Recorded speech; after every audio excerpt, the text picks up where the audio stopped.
নমস্কাৰ ছাৰ্বৈদসকল আমাৰ অংগনবাড়ী কৰ্মী সহায়িকাসকলে দৰমহা বৃদ্ধিকে ধৰি বহুকেইটা সমস্যা সমাধানৰ দাবীৰে ৰাষ্ট্ৰীয় পৰ্যায়ত এক আন্দোলন গঢ়ি তুলিছে।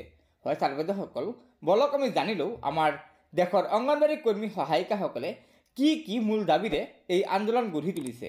তাৰ আগতে আপোনালোকক এটা অনুগ্ৰহ কৰি আমাৰ এই ভিডিঅ'টো লাইক শ্বেয়াৰ কৰিব আৰু পৰৱৰ্তী সময়ত অংগনবাড়ী কৰ্মী সহায়িকাসকলৰ বিভিন্ন খবৰসমূহ পোনপ্ৰথমে পাবলৈ আমাৰ এই চেনেলটো অনুগ্ৰহ কৰি ছাবস্ক্ৰাইব কৰি ল'ব। ছাৰ্বৈদসকল, অংগনবাড়ী কৰ্মী সহায়িকাসকলৰ মূল দাবীসমূহৰ প্ৰথমটো দাবী আছে অংগনবাড়ী কৰ্মী সহায়িকাসকলক চৰকাৰী কৰ্মচাৰীৰ মৰ্যাদা দি ক্ৰমে তৃতীয় আৰু চতুৰ্থ বৰ্গৰ পদলৈ ৰূপান্তৰ কৰিব লাগে।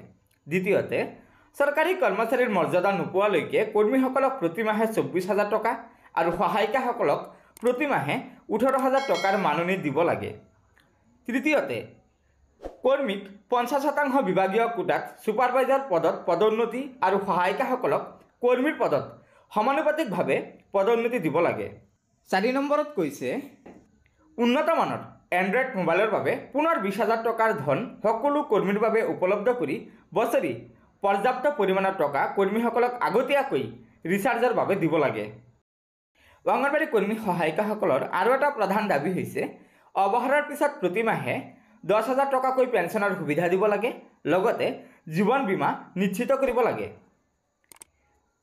আৰু জনাইছে সমান কামৰ বাবে সমান পাৰিতোষিকৰ গ্ৰহণযোগ্য নীতিৰ অধীনত মিনি অংগনবাড়ী কেন্দ্ৰৰ কৰ্মীসকলকো সমান মাননি প্ৰদান কৰা উচিত। আৰু এটা মুখ্য দাবী হৈছে কৰ্মী সহায়িকাৰ কামৰ সময় 4 ঘণ্টাত সীমাবদ্ধ থাকিব লাগে, অন্যথা কামৰ সময় লিখিতভাৱে 8 ঘণ্টা নিৰ্ধাৰণ কৰিব লাগে। তাৰপিছত 13 নম্বৰত কৈছে ICDS মহিলা আৰু শিশু উন্নয়ন মন্ত্ৰালয় নতুন দিল্লীয়ে ঘোষণা কৰা 6 ধৰণৰ সেৱাৰ সুবিধা ল'ব লাগে আৰু অন্যান্য ধৰণৰ সেৱাৰ বাবে উপযুক্ত পাৰিতোষিক প্ৰদান কৰিব লাগে। আৰু একেবাৰে শেষত জনাইছে অংগনবাড়ী ব্যক্তিগতকৰণৰ চেষ্টাৰ ষড়যন্ত্ৰ কেন্দ্ৰীয় চৰকাৰে বন্ধ কৰক।